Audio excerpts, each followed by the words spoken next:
જાડાબાવાના ટેકરા અશ્વિનીકુમાર ખાતે જાડાબાવા ગણેશ મંડળ તરફથી છેલ્લા 78 વર્ષથી પ્રભુ શ્રી ગણેશજી સુરતકા મહારાજાની સ્થાપના કરવામાં આવી રહી છે. લાલબાગ ચા રાજાના મૂર્તિકાર દ્વારા જ આ મૂર્તિ બનાવવામાં આવે છે. આજે જાડાબાવા ગણેશજીના દર્શન ભક્તગણો દૂર દૂરથી આવે છે અને માનતા માને છે. જે ભક્તજનો મુંબઈ લાલબાગ ચા રાજાના દર્શને નથી કરી શકતા એ તમામ ભક્તજનોને જાડાબાવા ગણેશજીના દર્શન કરી શકે છે એવું સામાજિક કાર્યકર હરીશભાઈ ગુર્જર કહ્યું હતું. ફરી મળીશું નવા સમાચાર સાથે. જોતા રહો આજકા ભારત સમાચાર. ડાયરેક્ટર જયેશ દરબાર. જે આરતીનો પ્રોગ્રામ રાખ્યો છે અને અમને બધાને આમંત્રણ કર્યા એ બદલ પૂરી કમિટી ટીમનો ખૂબ ખૂબ આભાર.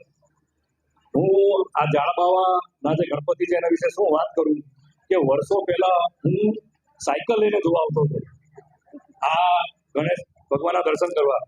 એટલે આનું મહત્વ બહુ